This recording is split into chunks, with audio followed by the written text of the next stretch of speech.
see, for many of us, the problem of us getting along with other people is our inability to get along with ourselves. Everything visible and physical is preceded by something invisible and spiritual. The consequences we are dealing with in our lives, in our homes, in our culture, we are dealing with them because there is a gap between where God is and where we are. He wants to know that you want him and not just want his stuff. See, a lot of folk go to church to get God's stuff, but who don't want the God who gives it. So if you're in distress, don't let that drive you away, draw you near. When you get close and want to live for him, want to please him, want to honor him, want to exalt him, want to draw near to him, then heaven opens up and he lets you find him. He lets you find him.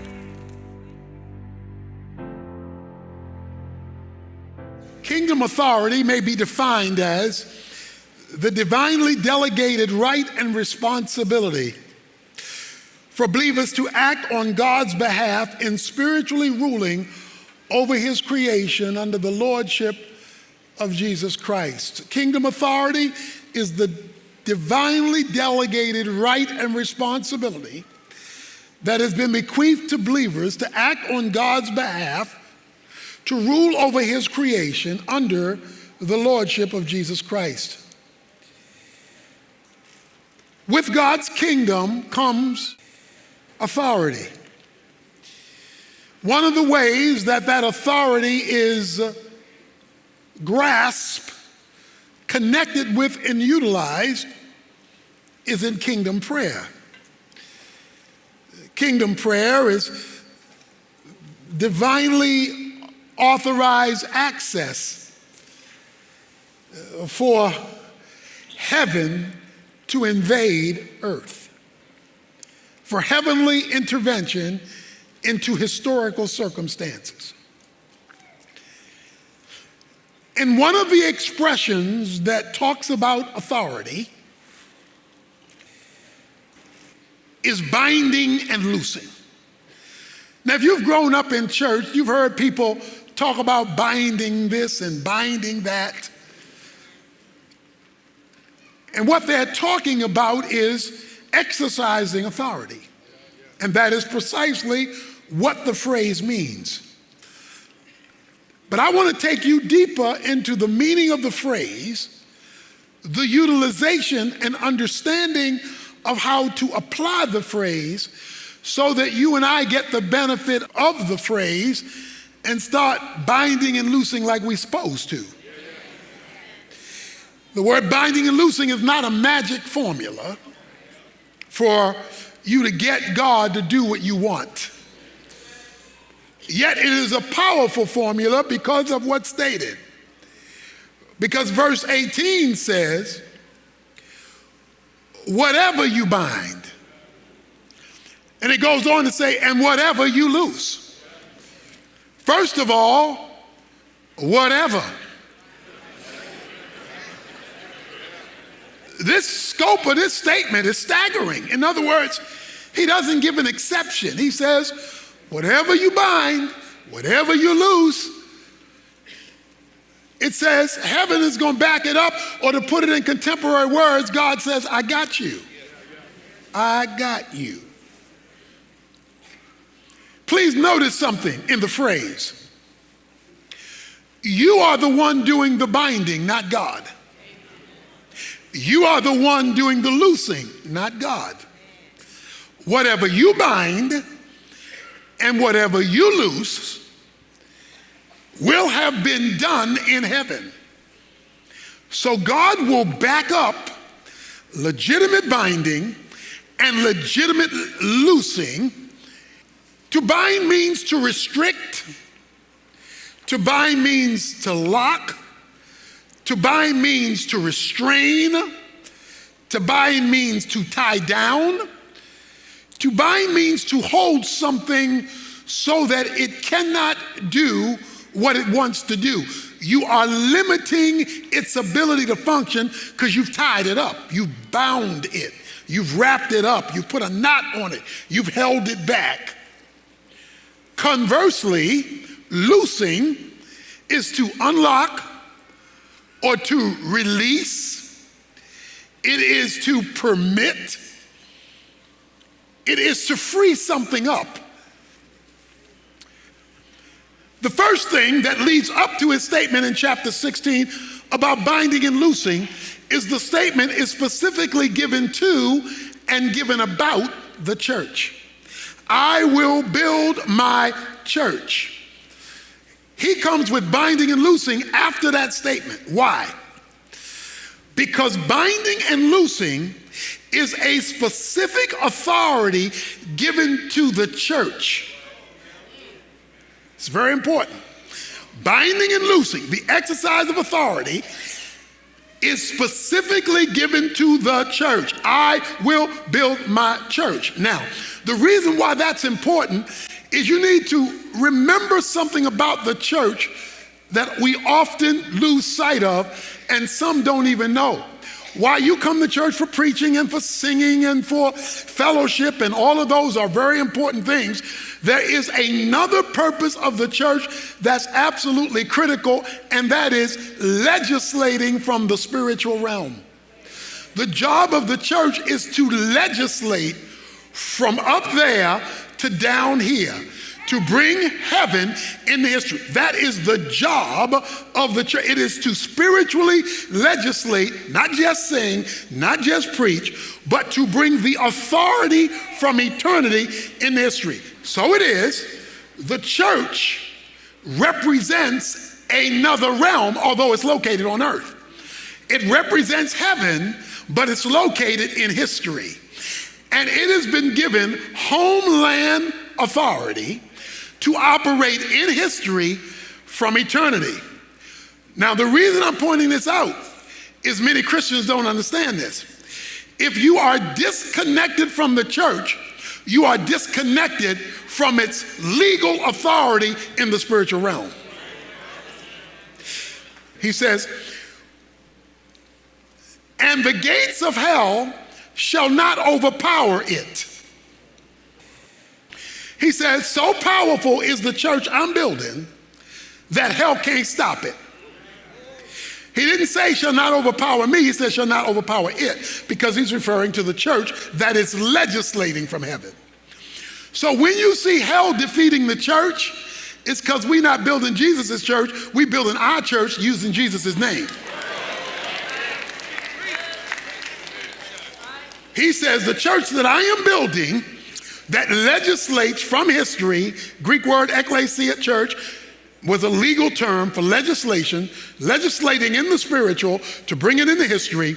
He says the gates of hell, gates is a legal term. In the Old Testament it says the elders met at the gate. That's like saying city council meeting, city hall, Congress, parliament. It was the place where legislation was made at the gates. So it's a legal term, because hell does not defeat you with power. Hell defeats you with legality. Hell operates on a legislature, okay? It operates legally. And if you do not understand that, it's not just power operating, it's power operating from an illegal position, but yet from a legal posture. So he says, the gates of hell shall not overpower it. Now he's talking about the church. Then he goes further. Now we come to verse 19. I will give you the keys to the kingdom. Well, kingdom is God's rule. And I'm going to give you keys. He says, I'm going to give you access to me to legislate from there back down to where you live. And I'm going to give you these keys. Now, the reason why there are multiple keys is because there are multiple gates. Well, now we come to the end of verse 19. Whatsoever you bind on earth will have been bound in heaven. Whatever you loose on earth will have been already loosed in heaven. I got you. So what exactly are we binding and loosing? Well, let me tell you. Based on this passage, you're binding and loosing what's coming out of hell. Gates of hell. You're binding and loosing. So what's the difference between binding and loosing? Bind, when you've been binding something, you're tying it up. You're keeping it from mobility. You're keeping it from moving. To bind means something is coming after you that you want held back from you. You want it to be tied up. You don't want it to get through. You don't want it to be able to penetrate you. It's holding evil, Satan, hell off of you. Loosing is because he already got you. He's already all up in your grill. He's already controlling something. You're already addicted. You're already living in defeat. You're already relationally in discord. You're already miserable and you can't get out of it, and you need to be loosed from the hostage taking he's already taken you. Binding is keeping him off you or anything that is influenced by him, because the hell influences everything. It influences death. It influences bad relationships. It influences addictions. It influences hell can influence any area of your life. To bind it means to keep it from having a illegitimate dominant influence. To loose means it's already having an illegitimate dominant influence. I'm already in debt over my head and can't get out. I'm already in a bad situation, relationship. I'm already addicted to something or the other. And I'm already held hostage and nothing is working, but I need to be loosed.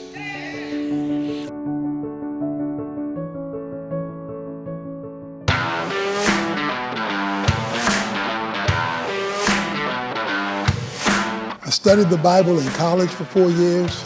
I studied the Bible for 4 years working on my master's degree, another 4 years working on my doctoral degree. And then I've been preaching all of these years, and I'm still learning new things from this awesome, inexhaustible book, the Word of God. That's why I'm so excited about the Tony Evans Study Bible and its accompanying work, the Tony Evans Bible Commentary. It will take all of this training and this teaching and make it available to you to understand, utilize, and apply God's most powerful word.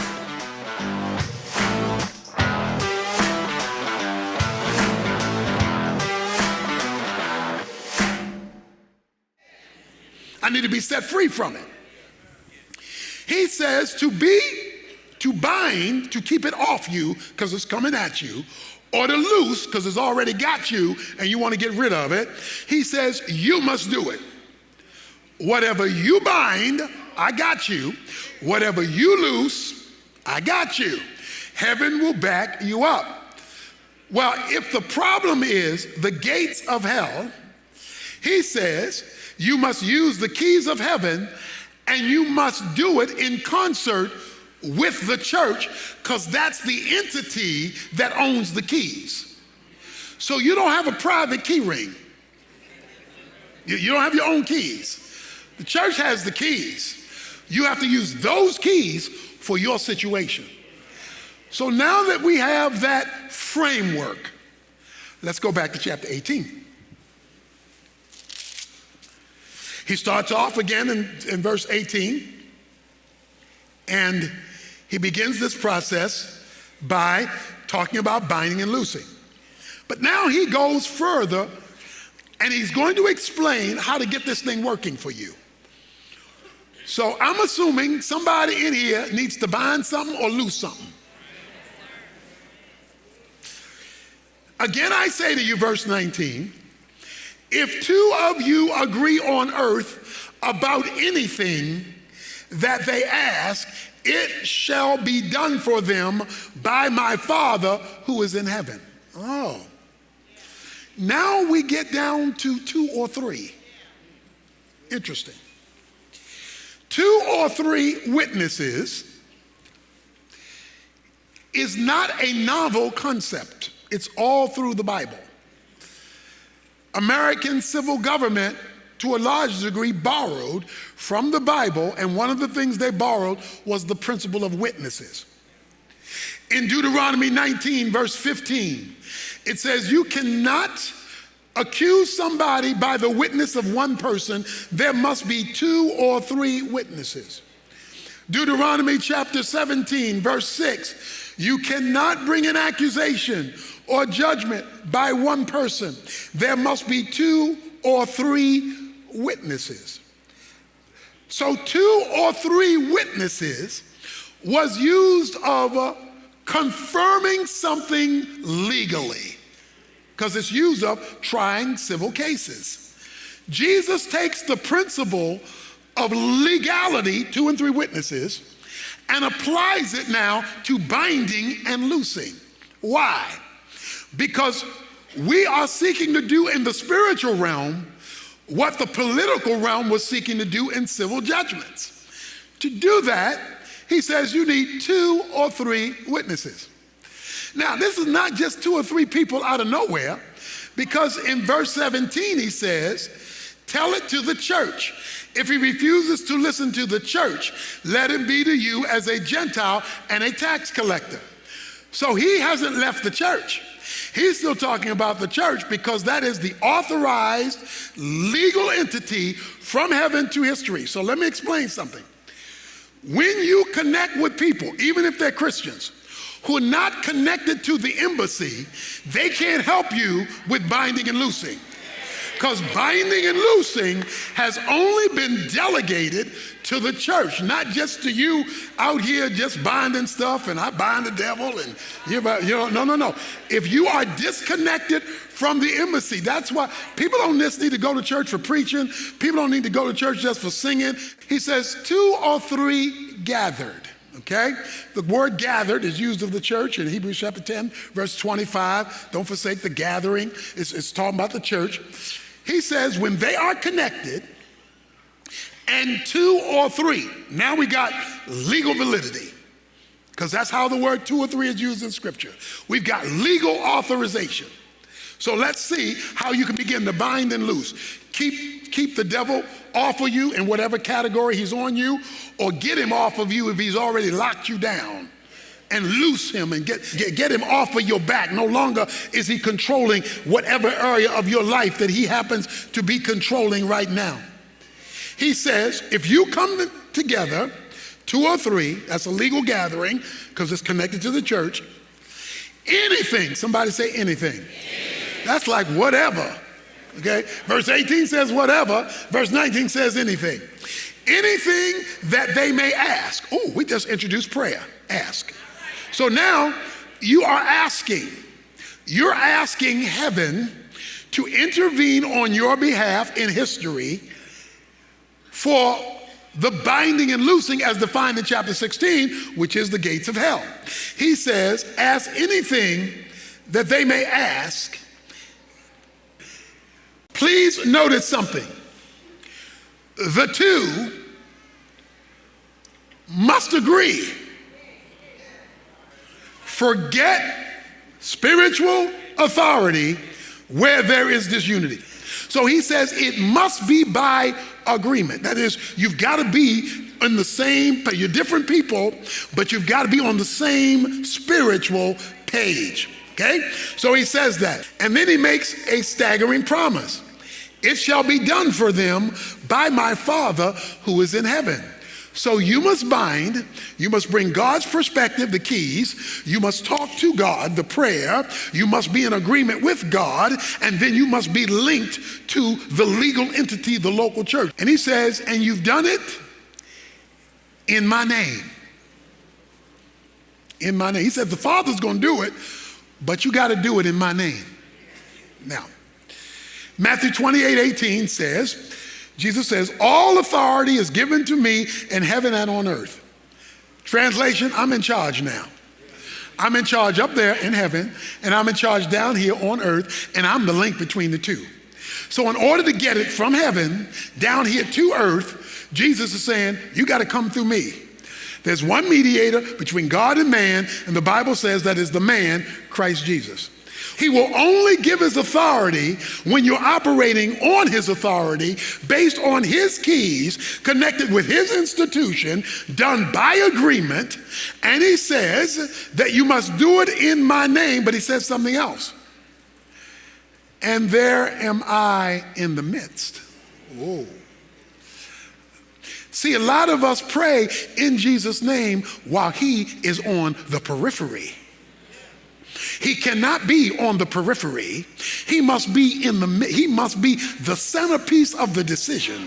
You want to know God's philosophy of history? It's Ephesians 1:10. Because Ephesians 1:10 says God has circulated all of history around the centrality of Jesus Christ. So, binding and loosing, getting the devil from tying you up or releasing you if you've been tied up, is tied to authority.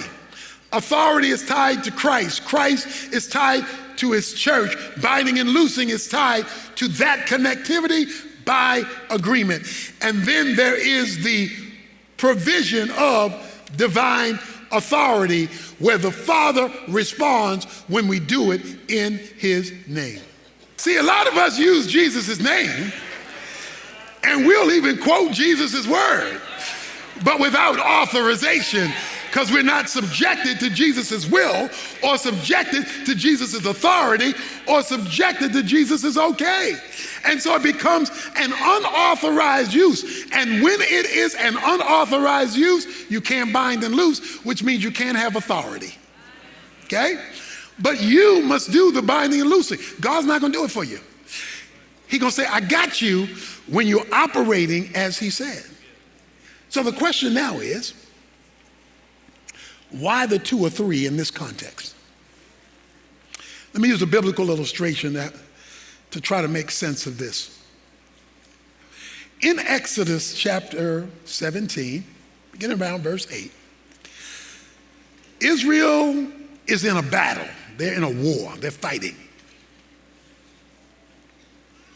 It's a life and death struggle. They're battling. Moses goes up to the top of the hill. And Moses takes the rod, the staff that God gave him. They turned it into the rod of God. And Moses held it up. The rod was Moses' symbol of authority. He opened the Red Sea with the rod. It was the symbol of heaven coming down to change something on earth when he held up the rod. As long as Moses held up the rod, it says Israel prevailed. But the moment Moses dropped the rod, it says the enemy prevailed. Oh, wait a minute now. Israel down in the valley doing the best they can, fighting as hard as they can, trying as hard as they can. But whether they were winning or losing wasn't determined by how hard they were trying. It was determined by what Moses was doing, upholding up the symbol of authority. A lot of us are trying hard to fix our mess, get out of debt, get out of addiction, solve this problem, heal this. It's not we trying. We're trying down here in this battle, but the problem is something's got to be solved up there to give you victory down here. The problem occurred, however, that it says Moses' arms got heavy.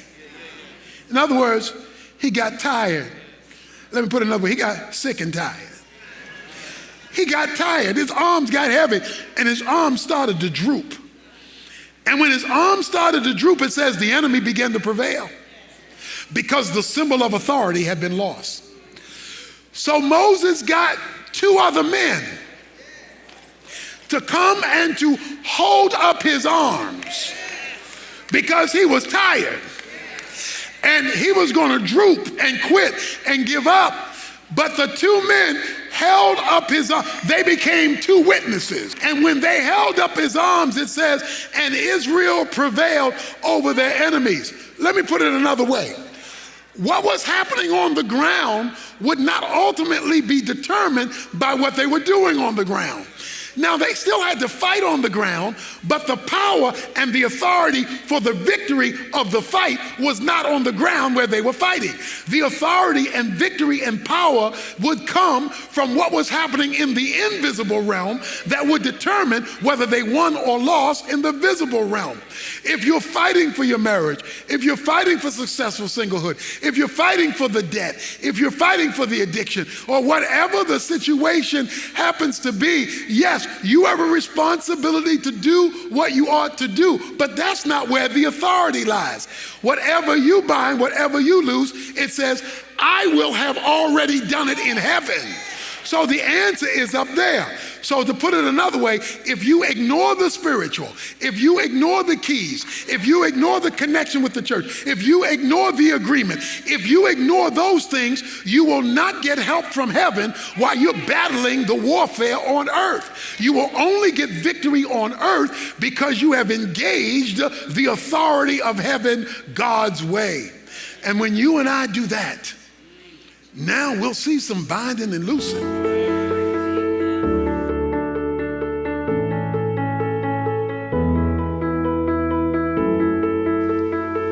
Binding and loosing has to do with authority. It is the exercise of God's authority through us in history. When God talks about binding and loosing, he's talking about acting on his behalf to bring things about in time and space that is according to his will. And with this authority, like in a football game when the ref throws out the yellow flag or blows the whistle, it can override satanic power, people power, problem power, economic power, whatever the powerful forces are that are coming at you, kingdom authority, binding and loosing, can override it. I'm sure you like I have, things in our lives that we need to override. God gives us the right, the privilege, and the expectation to bind and loose in his name.